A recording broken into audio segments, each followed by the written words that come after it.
Welcome to the Deep 404. Propaganda is king, it seems, at the moment. Anne Applebaum, who is a historian and author, writer for the Atlantic newspaper. She has written an article yesterday titled, "The West Must Defeat Russia. Putin hasn't given up his plans. He thinks Ukraine's allies will lose interest." I'm just going to read a little bit from this, given that this was written just 2 days ago, just to show how strong the Western, some areas of the Western media are still pushing a successful narrative for Ukraine. I'll read just a little bit of this. She starts off, "They plan to take Kyiv in 3 days, the rest of Ukraine in 6 weeks. More than 21 months later, Russian forces have withdrawn from half the territory they occupied in February of last year. At least 88,000 Russian soldiers are likely dead, a conservative estimate, and at least twice as many have been wounded. Billions of dollars worth of equipment, Russian tanks, planes, artillery, helicopters, armoured vehicles and warships have been destroyed.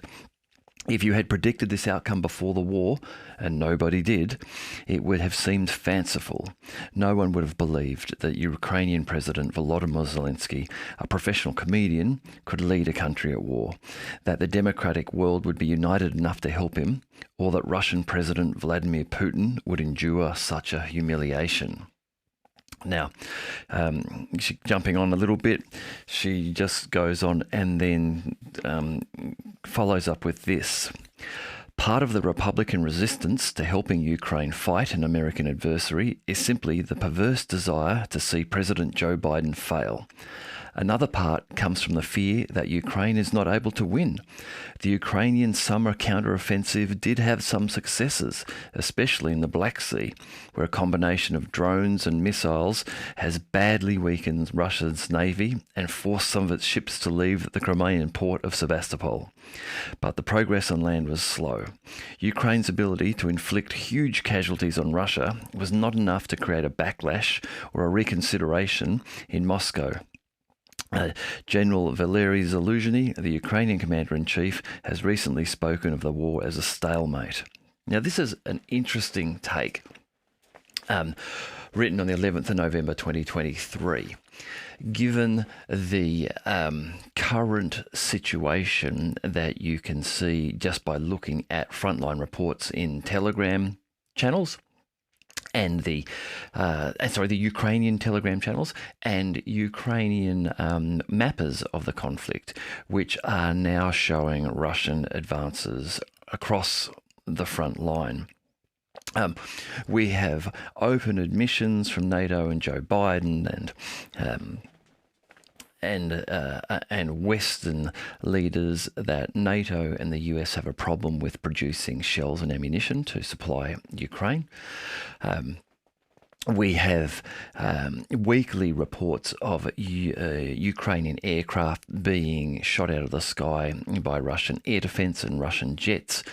And little to no counterbalancing reports of Russian jets being taken out of the sky by Ukrainian air defense. We have constant ongoing drone and missile attacks against Ukraine from Russia, and we have Ukraine suffering from the loss of hundreds of thousands of its young men, being forced now to mobilise, recruit women into the armed services, and extending the net of who they will take into the Ukrainian armed forces very widely, and allowing people who would normally be considered to be unfit or unsuitable for military service to serve. Then she seems to feel that the Republican Party are resisting helping Ukraine purely because they want President Joe Biden to fail. She doesn't seem to allow the possibility that it might be that people realise that it has been a huge waste of life and American taxpayer dollars in an attempt to weaken Russia, an attempt which has done anything but weaken Russia, it would seem. On all accounts, the Russian domestic workforce is in a labour shortage they've not seen for decades because of the military production machines turning on and operating and drawing so much need for labour. The Russian economy is reportedly turning around, bouncing back, even after the sanctions have been put in place. The oil cap of $60 has just reportedly been exceeded and is now sitting at $74 a barrel. So with all of this going on, still this article is written in a way to try to give the impression that Ukraine have been successful in their offensive. While it's been slow, she concedes that progress on land was slow, but indicates that especially in the Black Sea there were successes, and that the Ukraine's ability to inflict huge casualties on Russia without balance is, I guess, how I would describe this article. And I wonder just how many people in the US still read this and believe that this is the situation, and how many now are questioning when they see articles like this, as I did when I saw this article. But propaganda is strong, not only in Ukraine, but in Israel and the Palestinian conflict at the moment. There, from stories of 40 beheaded babies to AI-generated images of six-fingered men holding their three-legged children, with the actual real-world atrocities that are occurring in that conflict. It amazes me that people feel the need to inflate what has been going on, to somehow try to make the situation worse than it is. If even a fraction of what we are seeing is true, and I'm sure that a large fraction of it is, the conflict has been devastating for the people who, the Israeli people who were attacked by Hamas on October the 7th, and by the residents of Gaza who have suffered under the Israeli bombing campaign since then. Just a side note here, it was about a year ago that I had to admit to myself that I could no longer discern fake videos and images from true ones, from real ones.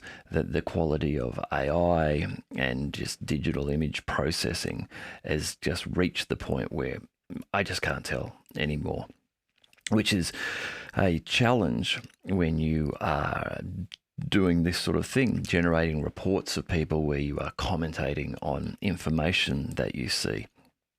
It certainly does seem as though you need to grow a feel or an appreciation for what might be real and what might not be real.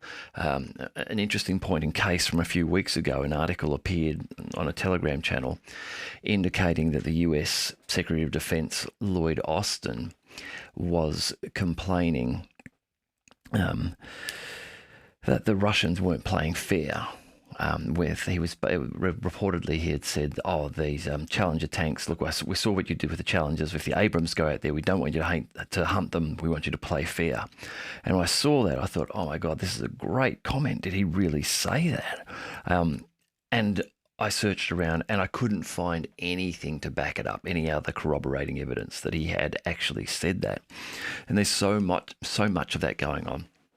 So it's like a double-edged sword here. Sources like Telegram and Twitter, on one hand, they are amazing for news delivery. You are able to get news seconds after something has occurred. An event occurs somewhere and people are reporting it immediately. So fantastic source for live news, but also because anyone can contribute. People can say whatever they like.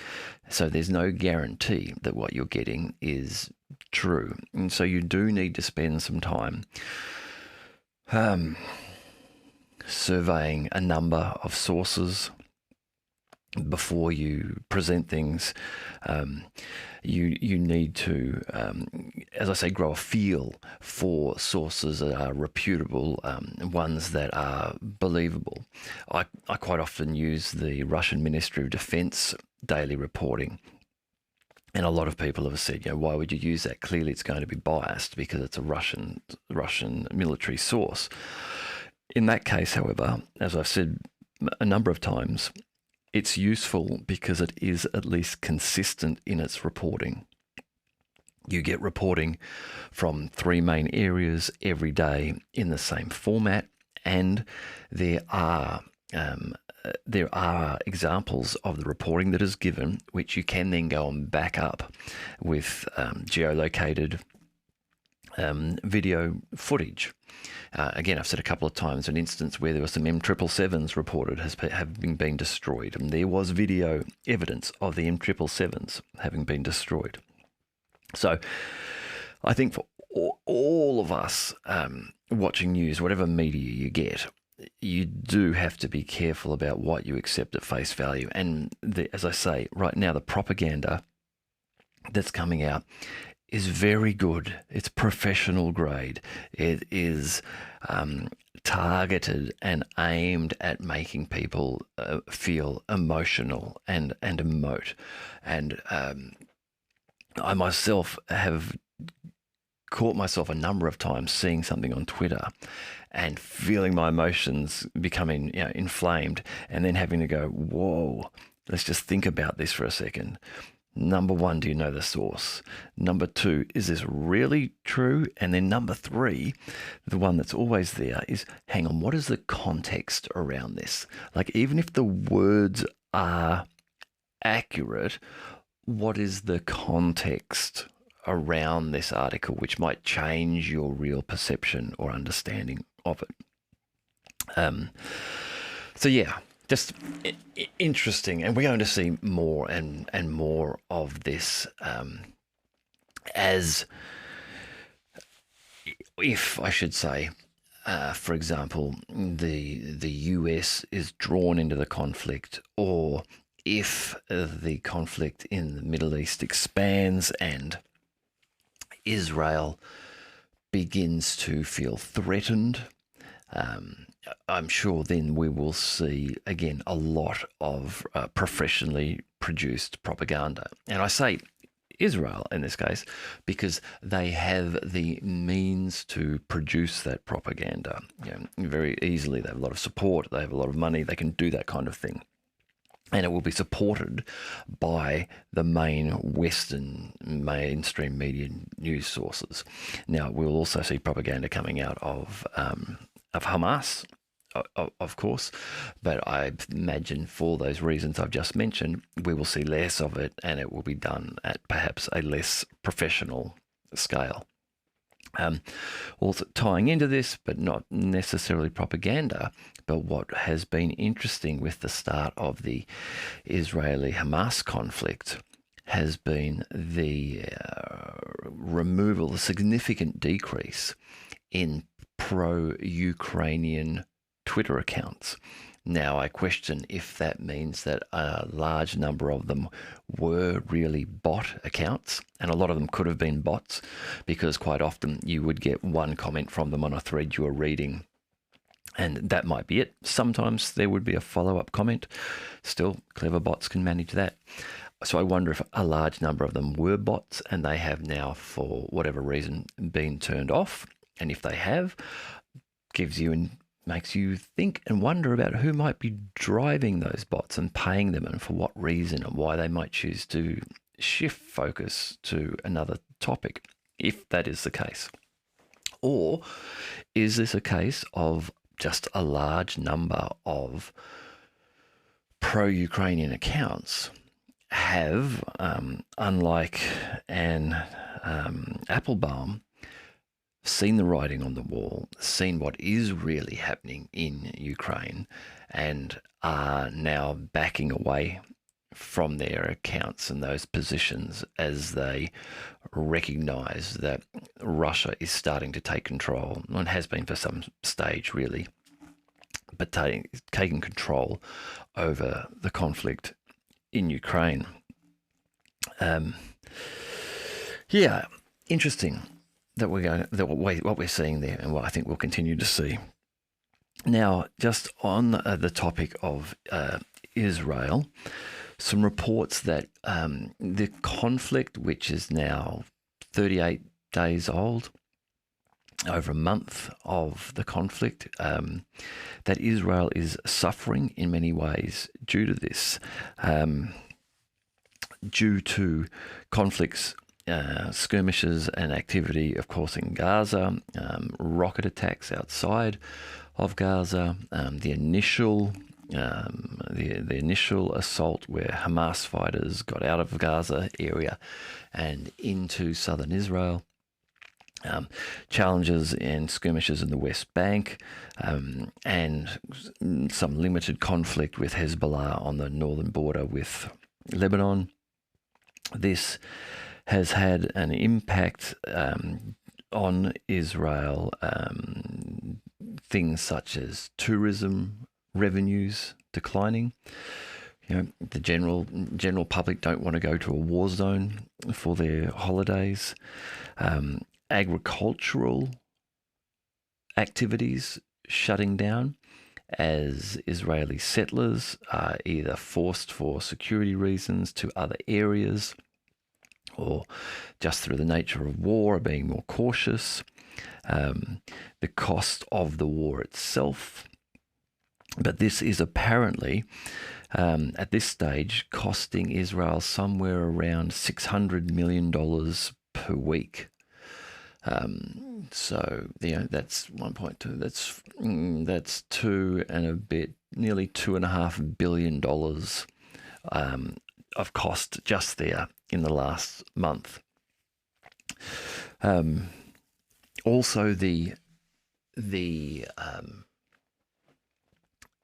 Israeli military activity in Gaza is being reported by some as not being overly successful. Now, that's hard to define success here. What we have heard is that the plan is to remove all Hamas fighters. Now, how Israel will determine that they have done that, I don't know. In this sort of urban guerrilla environment, I think it will be very difficult to be able to say that they have removed all Hamas fighters. What age do they consider a Hamas fighter to start at? So without that clear objective, it is difficult, I suppose, to determine whether success has been achieved. But military analysts with far better skills analysing these sort of things than I have been suggesting that just some of the tactics being seen give an indication of an inexperienced army, and reports of them not being prepared for this urban guerrilla combat. Reports of columns and tanks moving without infantry support, which is making the tanks vulnerable to rocket attacks, RPG attacks from the sides, whereas an expectation would be that there would be some infantry walking around outside the tanks, protecting the tanks. For example, as a tank's going through a street crossing, going through a crossroads, if there's infantry on either side, they're able to walk ahead, using machine gun cover down the street. But with them all being stuck inside the tanks or the APC and not getting out, then as they cross crossroads, they are vulnerable to someone just stepping out with an unchallenged, really, and attacking the tank or armoured personnel carrier or fighting vehicle. And there's video of this occurring, hence some of these reports. And it's interesting, again, in the Western media, the reporting that tends to be coming out is that the Israeli forces are doing well, are achieving their goals, and are having an overmatched success against the Hamas fighters. It's interesting. You compare this to the Western reports of how the initial Russian invasion of Ukraine perceived. We hear, this comment of, they will capture Kyiv in 3 days and all of that. Now, that was, from my research and understanding, that was never something that was claimed as a goal by President Putin of Russia or his defense minister Sergei Shoigu. That was something which came out of the West, but has been used as a tool to ridicule the Russian offensive. What appears to be far more likely is the more nuanced understanding that, in fact, Russia was looking to negotiate, as has now been confirmed, and that as part of indicating their willingness to negotiate, the Russians pulled back from Kyiv in late February, March of 2022, and that the plan to actually capture Kyiv was never a plan. And again, John Mearsheimer has spoken about this. He has far more military experience than I do, but he's indicated quite clearly, logically, and believably, I feel, that the Russian forces were never of a size to be able to consider capturing, holding Kyiv and half of Ukraine. And the idea of the Russians ever wanting to capture all of Ukraine at the start is just considered militarily to be ludicrous, given the small number of forces that the Russians embarked upon the special military operation with. Even now, there's no indication that Russia wants to capture Ukraine. Russia wants to make sure that Ukraine won't join NATO, is its primary concern. So, Israel still not having the easiest time, it seems. I just comparing and contrasting things. I think it would be interesting. Imagine if Hamas, for example, were being supplied like Ukraine is being supplied by the West, with modern NATO equipment, large amounts of weapons and ammunition. If that were the case, how successful the Israeli army might be seen at this time. Interesting thought experiment. Would they be doing well if that were the case, or would they be performing poorly? I guess it's something we won't know, because there's not going to be that sort of support for Hamas coming from the West. However, there may be that sort of support coming from the Arab world at some stage. Interesting too. Now, we hear a lot about the Arab world and the Muslim world coming to support Hamas here. An interesting thing.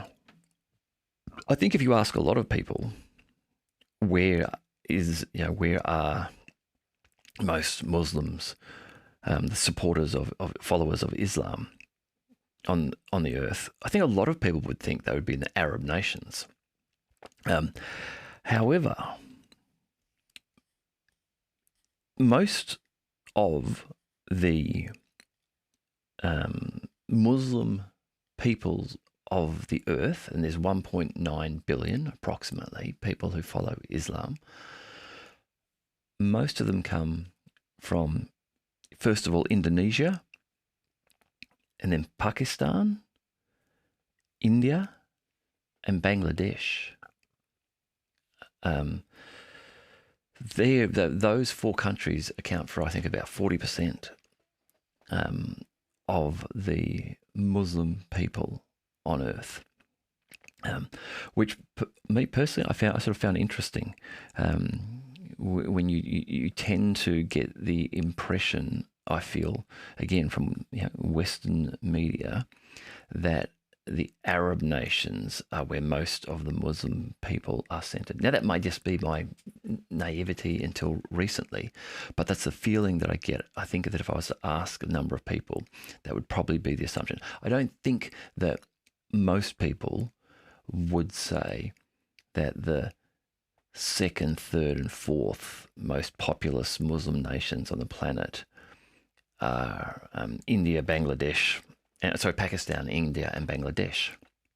But they are. I would think that in those areas, people might think that they were in India, they would be Hindi or something like that. On the battlefront in the Middle East, so obviously there's a fighting going on in Gaza itself with Israeli Defense Forces and Hamas.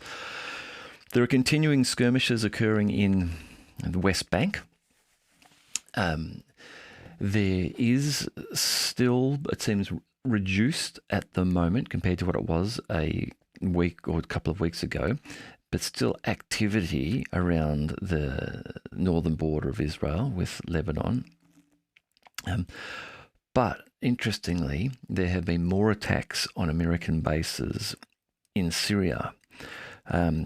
Today, after US reprisal attacks, missile strikes on Iran Revolutionary Guards, a US base in the Konoko oil fields and also a base in Green Village in Syria have reportedly been attacked with drones. Now, there are reports, which I can't confirm, but again, this is the second time now. On yesterday's video, I talked about Larry Johnson, how he was saying that this was happening and that the US was suffering more casualties than they were letting on about. In the reporting today, there are claims that there have been US deaths in the drone attacks. There's been other activity around this area in the Idlib region of Syria. There are Russian air forces have been launching bomb strikes on Syrian rebels. There is a report from yesterday that the Houthis in Yemen have shot down an American RQ-9 Reaper drone with an Iranian missile.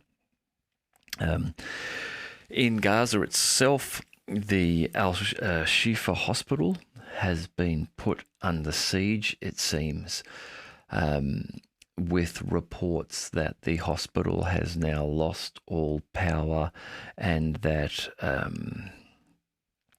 patients are starting reportedly to be dying because of this inability to keep life support machines going and oxygen machines pumping and things like that. Going back to Lloyd Austin for a moment, so Axios is reporting that Lloyd Austin, the US Secretary of Defense, has been speaking to the Israeli Defense Minister Gallant, and basically suggesting that the US do not wish to see Israel escalating the conflict into Lebanon and with Hezbollah. Reports are that the US feel that Hezbollah themselves are not interested in a war with Israel, but if they were pushed, they would engage. And the US seem to be a little bit miffed at a couple of Israeli attacks, one of them sort of deeper into Lebanon, which they feel might be inciting and trying to get Hezbollah engaged.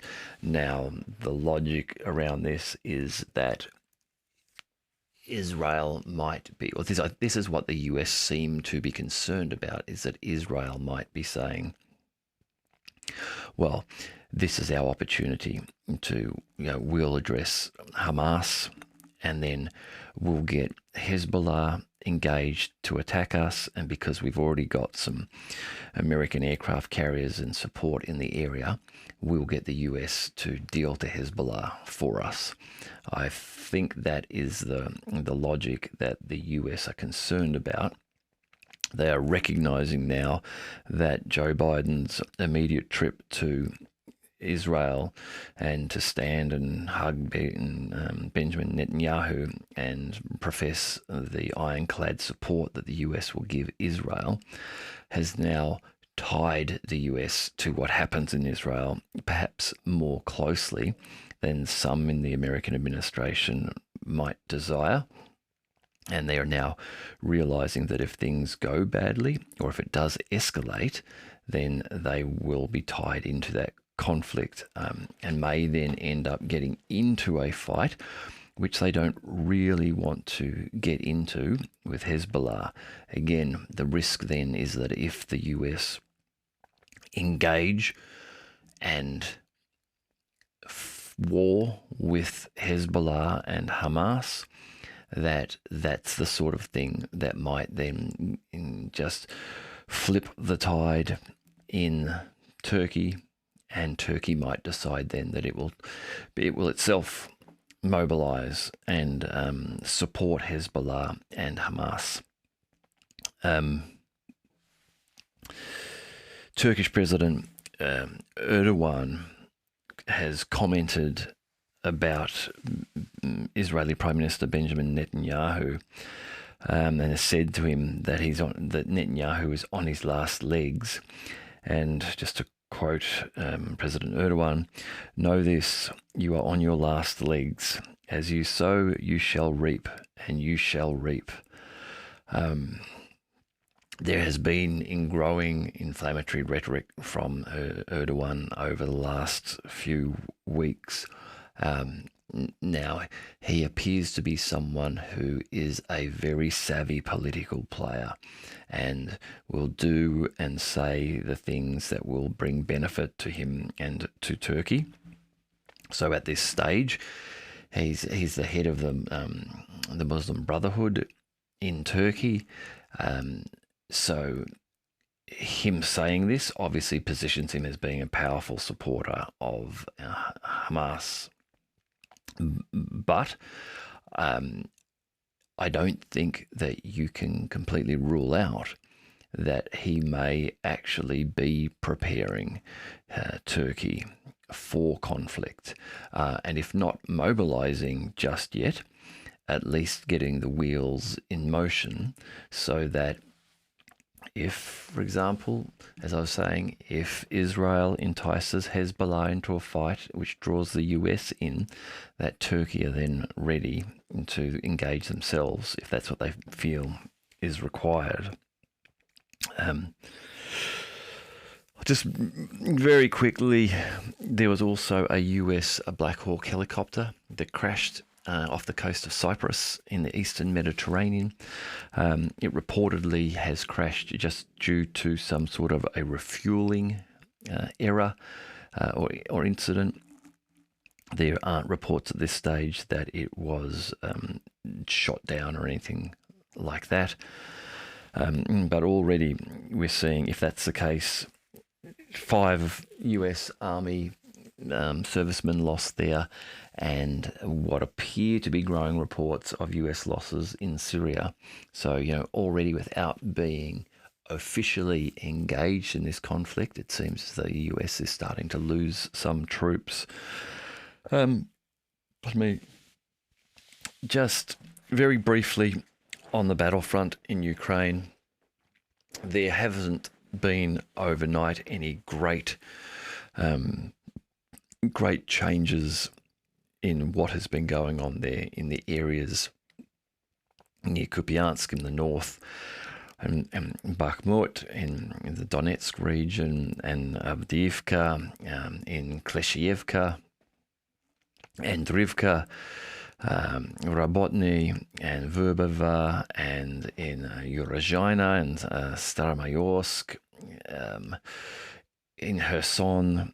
In all of these regions, the Russians are making incremental advances. So while they held position during the Ukrainian counteroffensive, which started in June.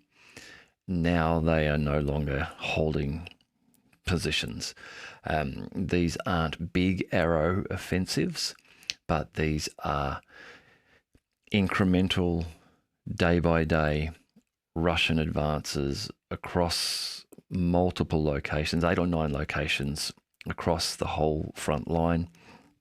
And this is starting to cause even deeper challenges for the Ukrainian armed forces, as they are being forced to pull reserve troops in, pull troops from areas where the Russians aren't currently advancing to support and restock and resupply in the areas where they are working and fighting desperately not to lose their position. There are reports from Ukrainian Telegram channels of exactly this effect, where the Ukrainians are saying that the Russians are no longer just holding their positions, they are now assaulting and advancing on the Ukrainian positions. Avdiivka, which is just northeast of Donetsk city, is an area of great importance to Ukraine and to Russia. It is being encircled in what the Russians refer to as a cauldron, and the pincers, the one coming in from the north, coming down from the northeast, and the one coming up from the southwest, is slowly getting closer and closer together. Some of the maps that I saw today, it looks like that's getting down to just under 6 kilometers in distance before they are closed off. Now, the bulk of the Russian artillery has a range of about 15 kilometers or something like that. So the Russians can easily establish some level of fire control over that one remaining main supply road into Avdiivka, and so they can begin to effectively lay siege upon those Ukrainian servicemen, soldiers who are still in that area.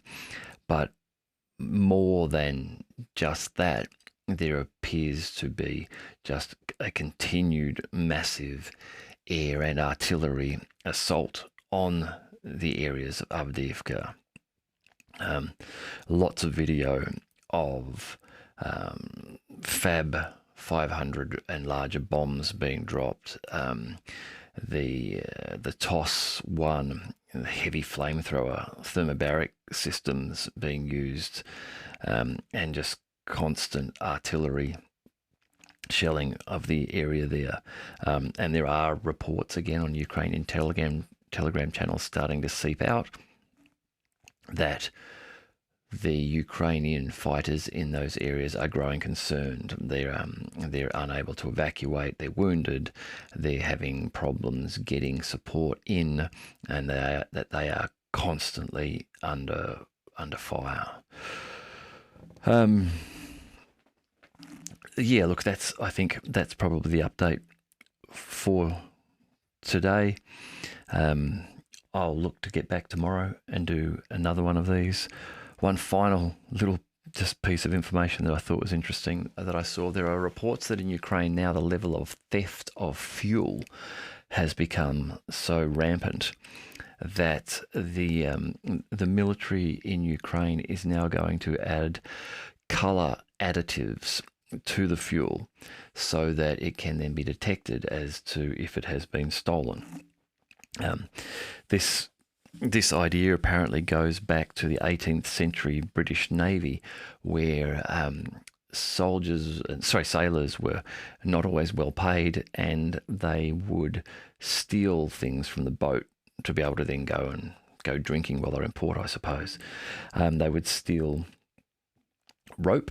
And so there was a story of running a red thread through the rope. So when the Navy made their ropes, they would have red thread sewn through it so that you could identify that this was Navy rope, and how did you get it, who did you get it from, and you could punish the people who had stolen it.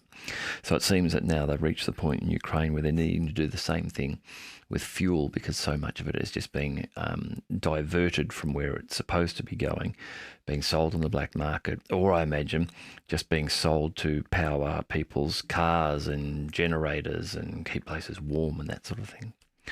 All right. Thank you very much. If you've watched this far, I hope you're enjoying the channel, and I look forward to talking to you again soon.